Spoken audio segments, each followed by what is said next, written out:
Hi, everybody, and welcome back to Transcendental Transformation. Our guest today is a yoga therapist who believes that if you practice yoga in a therapeutic way, it relieves ailments such as suffering in physical, psychological, and spiritual disease. She uses Vini Yoga, which includes breath-centric practices with safe intelligence sequencing. Please help me welcome my guest, Angela Van Hemert. Thank you for having me. Thank you for coming. So tell me, what is Vini Yoga? Vini Yoga is, it was actually started with TKV Desikachar in India. And he is the son of Krishnamacharya. I'm going to give you a little bit of yoga history. Okay, please do. Okay, I have no clue who he is. So a little bit of yoga history here. Krishnamacharya is sometimes called the father of modern yoga. Oh. He's the one who taught Patabi Joyce, where we get Ashtanga yoga. You know, there's he taught a lot of the called gurus that have made different lineages of yoga. And my teacher, who is Gary Crafso, studied with both of them, TKV Desikachar and Krishnamacharya. And actually it was Desikachar that made up this term Vini Yoga. Okay. And it's a Sanskrit word. It's in the Yoga Sutras. And what it means is proper adaptation and differentiation. Oh, wow. So you're adapting poses to fit an individual rather than fit the individual into the pose. Okay. That's what I mean by form over function. Okay. And then the other thing is individualization. So I'm not teaching yoga, I'm teaching a person. So it's always the person in front of me that is my focus of intention. And I do have a set that I like to teach, and then what happens is somebody comes into the room and I go, oh, throw it out, and here's the person. So I mean, because when I've taken yoga before, and I was a weightlifter, and I always thought that, yoga, it was just stretching and that, because we have these, I mean, here in the States, we always have these ideas of things we don't know anything about. And I would tell you something, the first time I tried it, even though I was totally fit, I was sweating in that, but it was hard for me because a lot of times they do, I was in a class where they put everybody, and everybody does the same thing. So this is a little bit different then. So you're tailor-making. Well, because I'm doing yoga therapy, and so most of the time I'm doing one-on-one, or I'm doing a class that's geared towards a group topic. So say back health, back care. I have people in there who are recovering from surgery, people with desperate back pain, and what I do is I look at what's there and then I gear the yoga towards the person. Oh, wow. Okay. So you can help someone, because you would think that bending and stretching or doing something, even in a therapeutic way. I know a lot of people who have back injuries that say, oh, I can't bend, I can't do certain things because the pain is too great. Yes. So you're telling me that this would help them?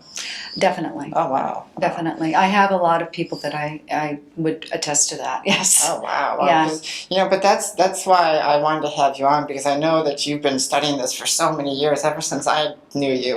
Right. And, and I knew that there was a lot more out there. And, I'm kind of a noob when it comes to yoga and stuff like that. So, and I know a lot of people like me, I have questions and stuff. And, Right. you remember I got hit by the car and stuff. Yes. And had all sorts of back pains. And so, Yes. so how would, say I came into you, how would you start with someone like me? Well, I would do an assessment, Okay. a physical assessment, and it would be sort of like you would stand there, I would look at you, you would sit down, I would look at you, lay down, look at you.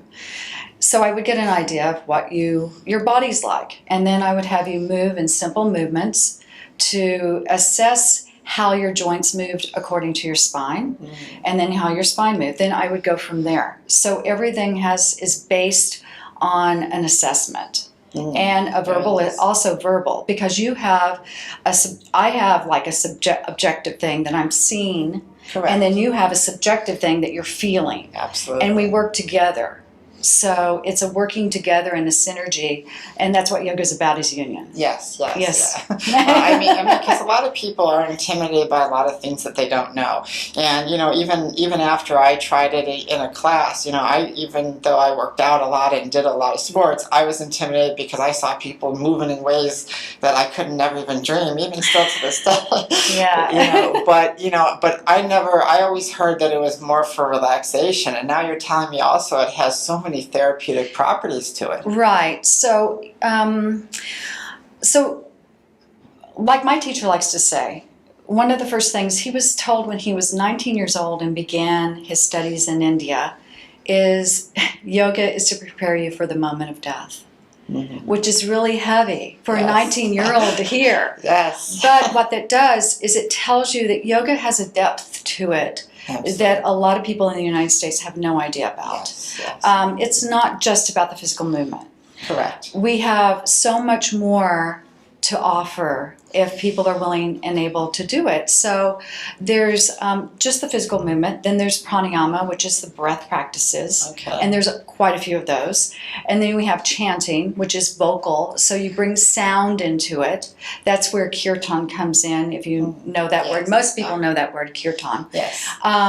Then you have other things that will expand on you, like meditation, samadhi, which is a concentration. So there's all different levels, and you can go through every level, and I keep on saying that I could study this for the rest of my life and not know it all. Yes. You know, it's but that's smart because, you know, everybody is so quick to call themselves master and teacher and all that stuff. And they want to act like they know everything. And even as someone who teaches people and helps people and teaches teachers, you know, I always tell people, like, I don't have all the answers. I don't know everything and I don't want to know everything. Plus, there's always something to learn. I mean, how boring would life be if all of a sudden we just learned everything at the age of 19, right? That's why I keep going to classes. Because I know I don't know. Yes.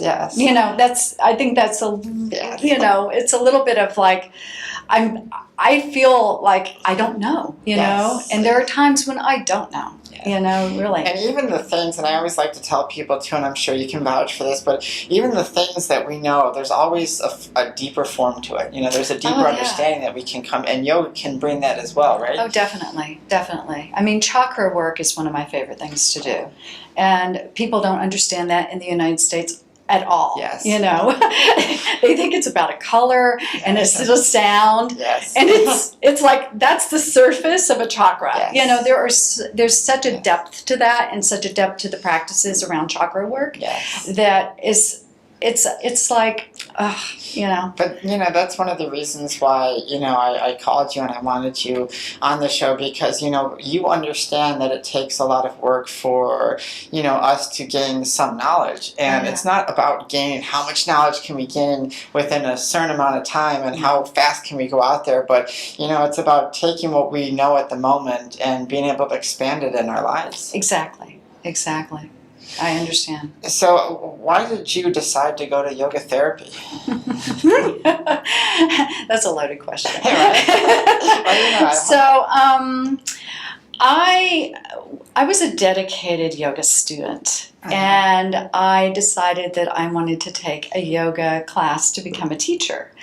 In that training, which is only 200 hours, I got injured and more injured and a little bit more injured. And I realized there's something here that I might not understand. Yes. And at the end of that, I was going, actually, after I was through with that and was already a teacher, I went for a continuing education as an injured yoga teacher student. And I met my teacher, Gary Crafso, and in one session, he changed my life.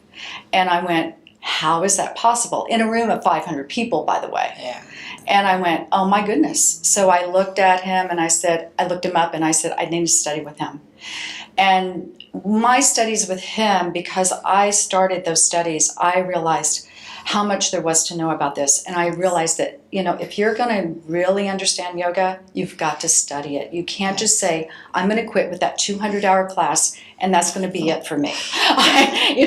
So there's a lot going on. And we like to do that. We like to make the minimum effort and put the minimum requirements in, and we call ourselves masters and gurus and stuff. And you know, even I've taught people that right away after teaching them, they're like, oh, now I'm a master. And I'm like, no, you have to take this into the world and learn and grow and understand it deeper and evolve with it as it goes. And even what you know today must evolve tomorrow. Right. You can't teach what you don't have. Yes. You know, you have to have it to be able to teach it. Correct. So, you know, that's where life history comes in. And we can go into that another time. But there's a lot of history involved. Absolutely. And the pain and overcoming pain and how you can either use pain and suffering as a launch pad to better yourself. So it really does work. Oh wow, that's I will talk after the show, but I ended up getting sick, and one of the things that happened was my whole body kind of shut down on me in different ways, and I started to reuse the things that I learned a long time ago in order to build back up.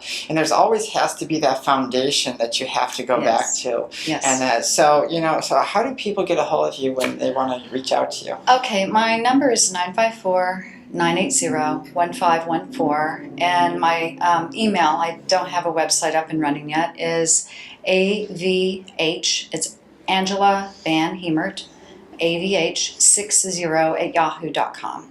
All right, perfect. Well, thank you so much for being my guest today, Angela. It was a pleasure. Absolutely. All right, everybody, we'll be right back after this.